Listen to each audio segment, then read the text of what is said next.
ये जो आपने समझाया कि नियम 72 की जो खिड़की है वो हमें लेजिस्लेटिव कॉम्पिटेंसी पर और कॉन्स्टिट्यूशनल कॉम्पिटेंसी पर बोलने की ही इजाजत देती है।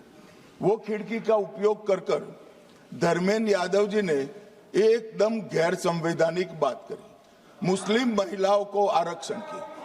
मान्यवर, हमारा संविधान किसी भी प्रकार के धर्म के आधार पर आरक्षण की कतई मंजूरी नहीं दे रहा। और मैं फिर से संकल्प सरकार का बताता हूं कि धर्म के आधार पर मुस्लिमों को किसी भी प्रकार का आरक्षण गैर संवैधानिक है, इसका सवाल ही पैदा नहीं होता है।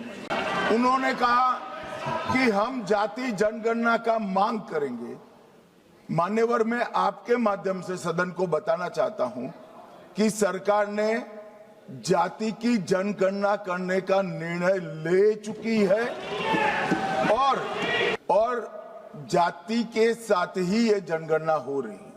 माननीय सदस्य धर्मेंद्र यादव जी कह रहे हैं कि कॉलम नहीं है।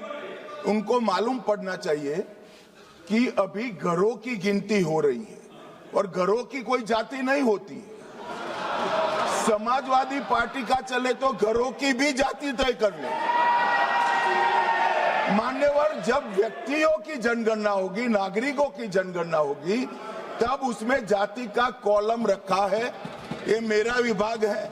मैं सदन को आश्वस्त करना चाहता हूं कि ये जनगणना जाति जनगणना के साथ ही होने वाली है।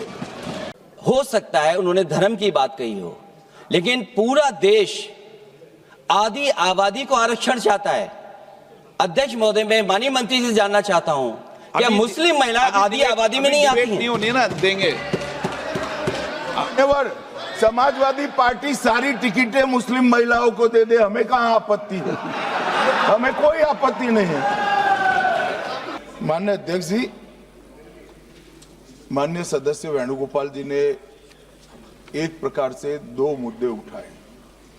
एक मुद्दा टेक्निकल है कि जो संविधान संशोधन होता है इसमें गण की आपूर्ति अलग होती है और जो कानून होता है उसमें गण की आपूर्ति अलग होती है। सदन के बहुमत के जो रूल्स है, जो नियम बने हैं, वो अलग अलग हैं, इसलिए इस पर साथ में विचार नहीं हो सकता। और दूसरा कि जब डिबेट होती है तब संविधान संशोधन पर डिबेट अलग होना चाहिए और बिल पर अलग डिबेट होना चाहिए।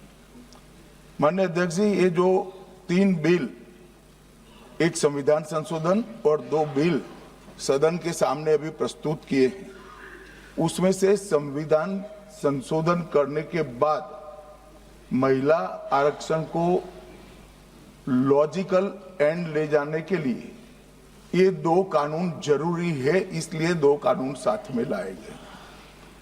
एक प्रकार से संविधान संशोधन होने के बाद जो जरूरियात उत्पन्न होती है उसी में से ये 2 कानून लाने का सोचा गया है।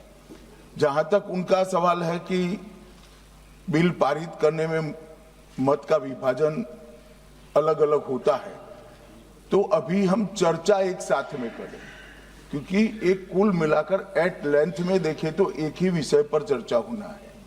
जब आप बिल पारित करोगे तो स्वाभाविक रूप से तीनों संविधान संशोधन में अलग डिवीजन होगा और बिलों की डिवीजन की जरूरत पड़ी तो भी वो अलग होगा। तो इसमें किसी भी प्रकार के औचित्य का भंग नहीं है और कई बार ऐसा हो चुका है। जैसे नारी शक्ति वंदन अधिनियम में भी ये तीनों बिल एक साथ ही आए थे और इसी सदन ने उनकी सहमति से पास किया, मगर आज सुबह वो विरोध करने का तय कर आए मीटिंग में, इसलिए हर चीज में विरोध ही किए जा रहे हैं।